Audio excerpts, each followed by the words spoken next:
Sambil menyifatkan parti Islam itu tergelincir daripada prinsip asal perjuangan.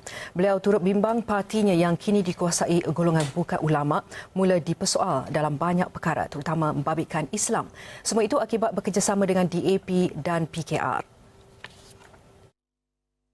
Prinsip perjuangan saya adalah untuk meletakkan semula PAS di landasan asal. Dari pengalaman saya, PAS mula dikuasai oleh golongan bukan ulama yang lebih cenderung mengamalkan politik akomodasi hingga sanggup mengorbankan prinsip-prinsip perjuangan parti yang telah dipertahankan sejak pertubuhannya. Itu antara kenyataan 3 muka surat yang dibacakan beliau pada sidang media khas di kediamannya di Ibu Negara siang tadi.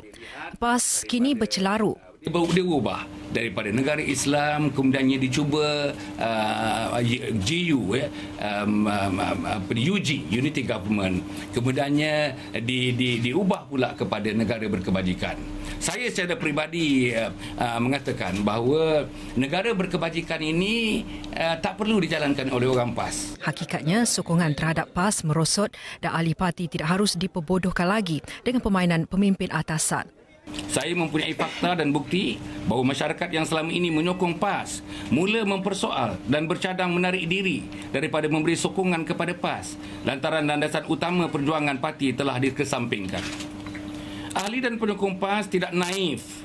Ahli dan penyokong PAS tidak sedungu yang disangkakan. Ahli dan penyokong PAS juga bukan sebagai lembu yang dicucuk hidungnya. Ahli dan penyokong PAS. Atas alasan itu juga, Pakatan Pembangkang yang berideologi Carca Marba tidak bersedia untuk duduk di Putrajaya. Kalau kita mentadbir negeri Selangor pun sekarang ni, dalam keadaan yang only a small administration involving only 4 states, kita tak dapat pertahankan prinsip ini. What more if we get into Putrajaya? Pada sidang media itu juga, Setiausaha Agung PAS Datuk Mustafa Ali disifatkan beliau bermain dengan api fitnah. Naib Presiden Datuk Mahfuz Omar bangkrap pemikiran dan Ketua Penerangan PAS Selangor Saari Sungip punca PAS berantakan dan mahu tindakan disiplin dikenakan ke atasnya. Menolak dakwaan apa yang dilakukannya tidak mendapat sokongan akar umbi PAS. Beliau tetap bertegas soal Islam, Melayu dan institusi raja akan terus meniti di bibirnya, tidak kira atas perjuangan sekalipun. Saya tidak kisah siapa pun, UMNO ke, NGO ke, Persatuan Peladang ke, Persatuan Nelayan ke, asal dia berjuang atas 3R tu, saya sokong. Saya tak ada masalah tentang itu. Apa ada masalahnya? Kerana UMNO, namanya UMNO, cerita tentang Islam, cerita tentang Melayu, cerita tentang raja. Pasal itu saya nak benci dia, saya ketepikan dia, saya hina dia. Hasan Ali tak objektif lah. Hasan Ali has to be objektif.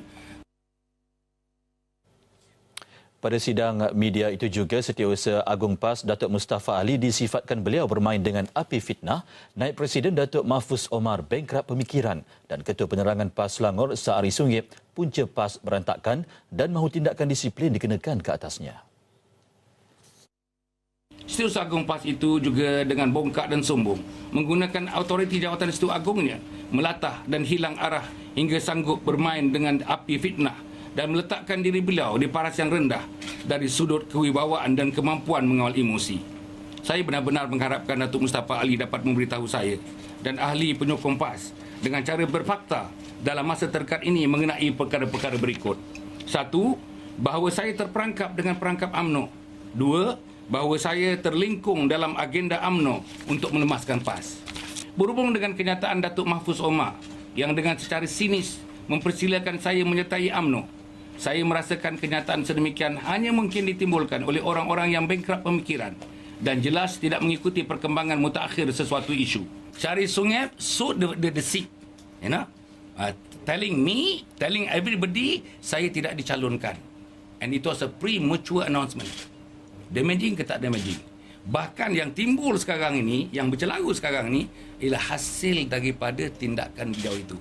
Saya hingga hari ini tak nampak apa PAS Pusat buat tentang Saari Sungip. Saari Sungip menikus jatuh di labu mana pun saya tak tahu. Jadi pada saya Dr. Rani kena tengok keliling. Dr. Rani ni jangan berfikir unilinear.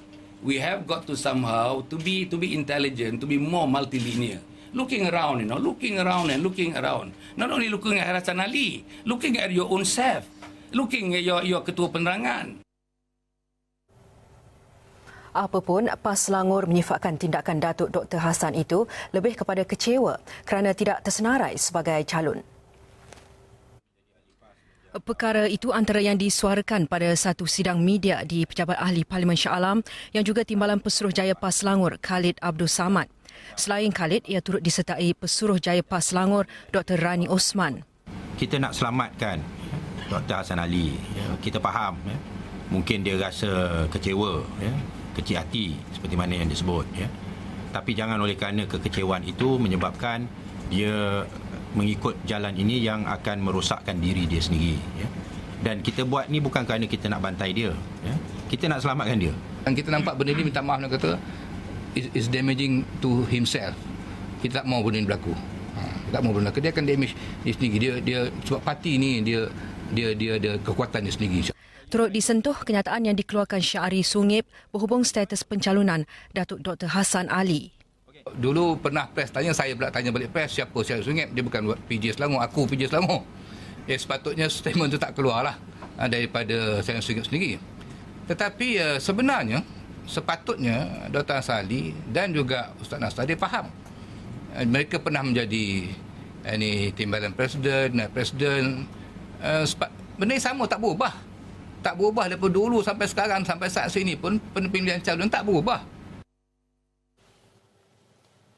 Sambil menzahirkan keyakinan Datuk Dr. Hassan tidak akan meninggalkan parti itu, ingatan berikut turut ditujukan kepada Tuan Empunya Badan.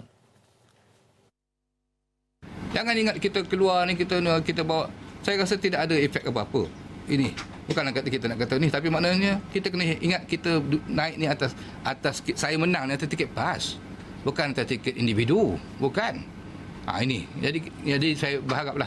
Saya cukup berharap Dr. Hassan Ali dan siapa saja pemimpin lain cuba muhasabah diri. Kita nak dia kekal bersama kita, tapi kena terima disiplin parti dan kena terima keputusan parti, Jangan nombor satu, jangan kecewalah kalau tak dipilih di Gombak Setia, tempat lain masih ada.